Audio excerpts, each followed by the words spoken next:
बेटी तो पराई होती है। एक इमोशनल कहानी। एक शहर में अनिल नाम का एक इंसान रहता था। अनिल एक कपड़ों की दुकान पर काम करता था। उसकी बहुत साल पहले शादी हो गई थी। अनिल को हमेशा से लड़का चाहिए था। लड़का यह वंश का कुलदीप होता है, पिता का नाम रोशन करता है और बुढ़ापे का सहारा होता है। पर लड़की शादी करके चली जाती है।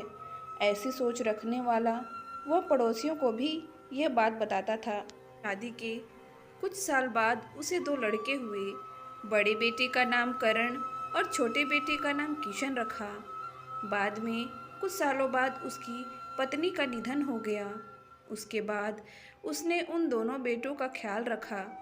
समय बीता और उसके दोनों बेटे बड़े हो गए और अब दोनों बेटे नौकरी कर रहे थे। दोनों की शादी भी हो गई। शादी होने के बाद भी वह सब एक साथ ही रहते थे।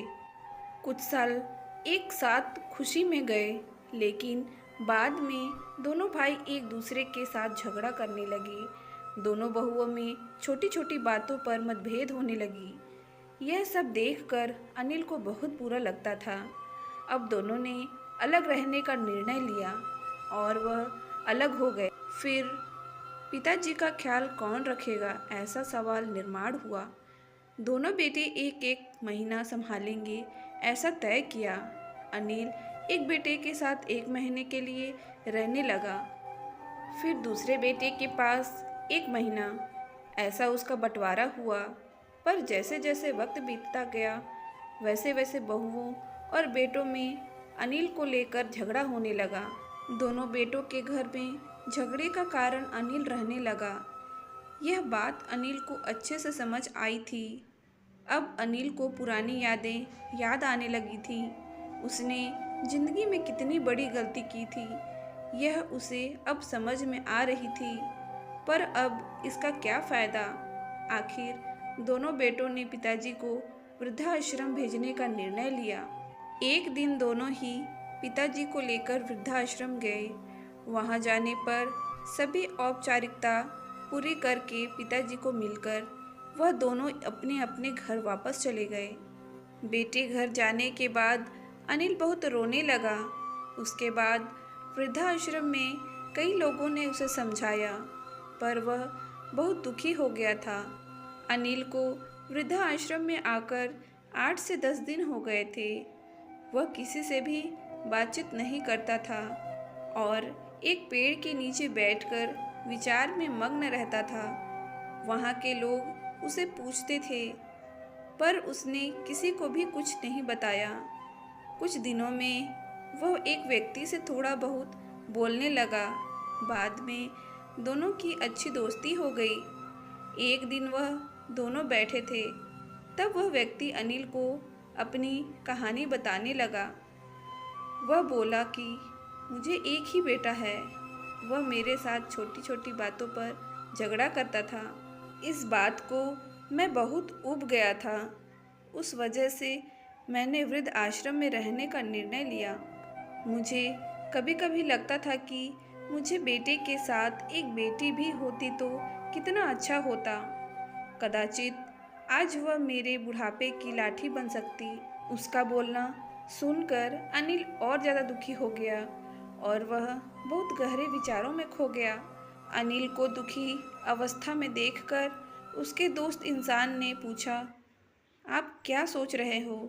आपके सामने देखो, उस दिखने वाले दो व्यक्तियों में से एक हमारे वृद्धाश्रम के मालिक हैं। उनका नाम कैलाश सेठ और दूसरी उनकी बेटी है, उसका नाम आराध्या है। वृद्ध आश्रम का सारा काम उनकी बेटी संभालती है। कैलाश सेठ इनको एकमात्र बेटी थी। बेटी माँ और पिताजी से बहुत प्यार करती है। उनका ही प्यार वह वृद्ध आश्रम के हर एक व्यक्ति से प्यार करती है। अनिल सिर्फ उसकी तरफ देखते ही रह गया और उसका मन और भी ज़्यादा दुखी होने लगा। रात होने लगी थी। हर एक वृद्ध अपने अपने रूम में जाने लगे। अनिल भी उसके रूम में जाता है। रात का खाना जल्दी खाकर सब लोग सो जाते हैं। अनिल को उसका भूतकाल याद आता है। अनिल की शादी होने के बाद उसे पहली बेटी हुई थी। उस वक्त उसे बहुत गुस्सा आया था।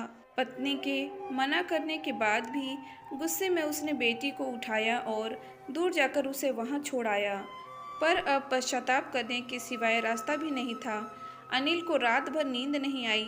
दूसरे दिन वृद्ध आश्रम में एक छोटा सा प्रोग्राम था। हर एक जन जल्दी उठता है और अपने अपने काम में लग जाते हैं।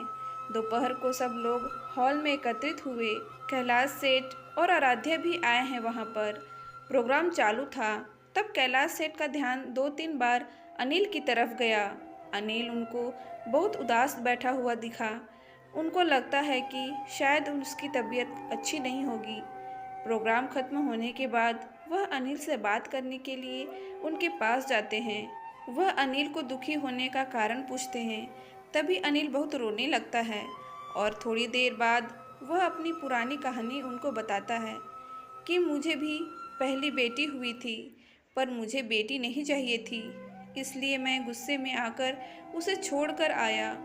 आज जब मैंने आपको आपकी बेटी के साथ देखा तो तभी मुझे समझ आया कि बेटी कितना प्यार करती है। मेरी बेटी भी मेरे साथ होती तो मुझे यहाँ वृद्ध आश्रम में रहना नहीं पड़ता। मेरे दोनों बेटों ने मुझे दुख के सिवा कुछ भी नहीं दिया। मैंने किए हुए पापों की सजा आज मैं भुगत रहा हूँ। अनिल की सब बातें सुनकर कैलाश सेठ को मन में बहुत दुख हो रहा था। दुखी होकर वो अनिल को बोलता है कि यह मेरी बेटी नहीं है, मुझे यह नदी किनारे मिली थी। मैं उसे घर ले आया और बहुत प्यार से बड़ा किया।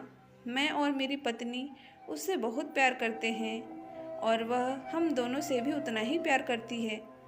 पूरी कहानी सुनने के बाद अनिल बोलता है कि मैंने मेरी बेटी को भी नदी के किनारे मंदिर के पास छोड़ा था।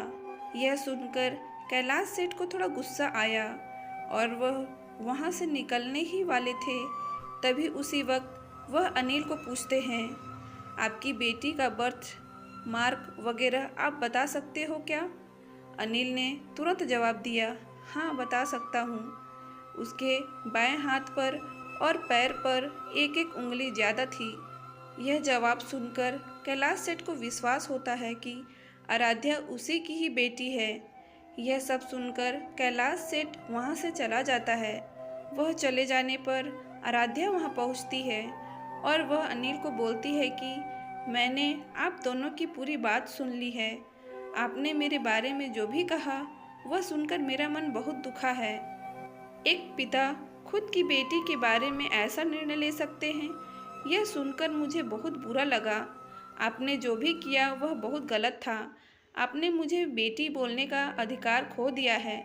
मैं आपकी बेटी होकर भी आप मुझे रास्ते पर छोड़कर चले गए थे और मैं उनकी बेटी ना होते हुए भी उन्होंने मुझ पर जान निछावर कर दिया। इसलिए वही मेरे सच्चे पिता हैं। आप इस वृद्ध आश्रम में रह सकते हैं, पर आज आपने उनके सामने जो बोला है वह फिर कभी भी उनके सामने मत बोलिएगा, क्योंकि आज तक मैंने उनको इतना दुखी कभी नहीं देखा। इतना बोलकर आराध्या वहाँ से चली गई। अनिल सिर्फ आंखों में आंसू लाकर उसकी तरफ देखता रह गया और अपने नसीब को दोष देता रहा। दूसरे दिन सुबह किसी को भी ना बताते हुए अनिल वृद्धाश्रम छोड़कर चला गया। तो दोस्तों, इस कहानी से आपको क्या सीख मिली हमें कमेंट बॉक्स पर ज़रूर बताएं और इसी तरह की प्रेरणादायक स्टोरी पाने के लिए हमारे इस चैनल को लाइक करें, शेयर करें एंड सब्सक्राइब करें। Thank you.